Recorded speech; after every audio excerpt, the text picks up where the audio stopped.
నమస్తే. జగన్ సర్కార్‌పై ఆ ప్రభుత్వంలో ఇప్పుడు పనిచేస్తున్నటువంటి వాలంటీర్లు తిరుగుబాటు ఎగరవేశారు అంటే అవుననే చెప్పాలి. ఎందుకనంటే గత కొంతకాలం నుంచి వాలంటీర్ల వ్యవస్థ ప్రభుత్వంలో ఒక ప్రధాన కీలక పాత్ర పోషిస్తుంది. ఇలాంటి సందర్భంలో వారు కొన్ని డిమాండ్‌లను ప్రభుత్వం ముందు పెట్టారు. ముఖ్యంగా జీతాలు పెంపు. అంటే గౌరవ వేతనం కింద ఇస్తున్నారు. వారికి ఇంకా పెంచాలని, అలాగే ప్రభుత్వ ఉద్యోగులతో పాటు కొన్ని బెనిఫిట్స్ కూడా మాకు చెందేలా చేయాలి అని.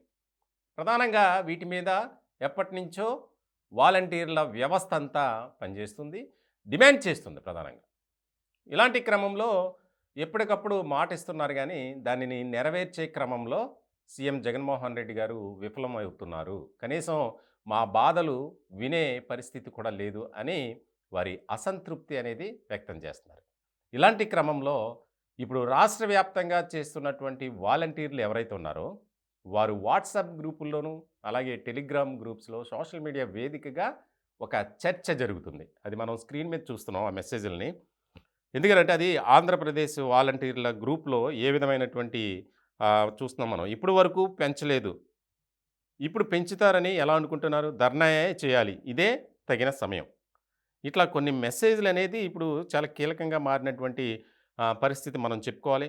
ముఖ్యంగా ఎందుకనంటే ప్రభుత్వం ఏదైతే ఒక కృత నిశ్చయంతో వాలంటీర్ వ్యవస్థను ప్రవేశపెట్టింది.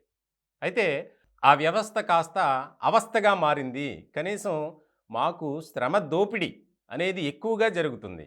కనీసం మా యొక్క బాగోగులను కూడా పట్టించుకోవట్లేదు. రాత్రనక, పగలనక, ఎండనక, వాననక మేము తిరుగుతూనే ఉన్నాం. కానీ మాకు మాత్రం కనీసం గౌరవం దక్కట్లేదు. మాకు చెప్పిన పని కాకుండా ఇతర పనులు కూడా చెప్తున్నారు. ముఖ్యంగా పార్టీ ప్రచార కార్యక్రమాల్లో కూడా పాల్గొనాలి అని మాపై ఒత్తిడి తీసుకొస్తున్నారు. ఇలాంటి క్రమంలో మేము ఉద్యోగమే చేయాలా? పార్టీ కార్యకర్తల్లా మారాలా? అని గతంలోనే చాలామంది బయటకొచ్చి ఆందోళన చేసినటువంటి క్రమం. వారికి ఆయా వర్గాల ప్రజలు కూడా ముఖ్యంగా ప్రజా సంఘాలు మద్దతు పలికాయి. దానికి సంబంధించినటువంటి అంశంలో ఎవరైతే ముఖ్యమంత్రి జగన్మోహన్ రెడ్డి గారు ఉన్నారో ఆయన విఫలమయ్యారు. ముఖ్యంగా వారిని వాడుకుంటున్నారు తప్ప వారి బాగోగులు మాత్రం చూడట్లేదు జగన్ గారు అనేది ప్రధానంగా వినిపించినటువంటి విమర్శ. ఇలాంటి నేపథ్యంలో భవిష్యత్తు కాలంలో మేము తగిన బుద్ధి చెబుతాం. ఎందుకనంటే ఇప్పటికే రాష్ట్ర వ్యాప్తంగా వేలాది మంది పనిచేస్తున్నటువంటి క్రమంలో వారంతా ఒక ప్లాట్‌ఫామ్ సోషల్ మీడియా వేదికగా పెట్టుకున్నారు. దాంట్లో చర్చ జరుగుతుంది. ఇప్పుడు ఈ అంశమే జగన్మోహన్ రెడ్డి గారి నోటీస్‌కి వెళ్ళింది. ఇప్పటికే ఈ వాలంటీర్ వ్యవస్థను ఎవరైతే ప్లే చేస్తున్నారో ముఖ్యంగా వీరి పక్షాన ఎవరు పోరాటం చేయాలని అనుకుంటున్నారో వారితో చర్చలు జరపాలి. కొంతమందిని ప్రభుత్వానికి వ్యతిరేకంగా వ్యవహరించే వారిని కూడా వాలంటీర్‌గా రిమూవ్ చేయాలి అనేది జగన్మోహన్ రెడ్డి గారు ఒక ఆదేశం కూడా ఇచ్చినట్లు, దానికి సంబంధించి ఒక ప్రక్రియ అనేది జరుగుతుందని కూడా సమాచారం అందుతుంది. ఇలాంటి నేపథ్యంలో అందరూ ఏకతాటిపైకి వచ్చి ఐక్యంగా పోరాటం చేయాలి.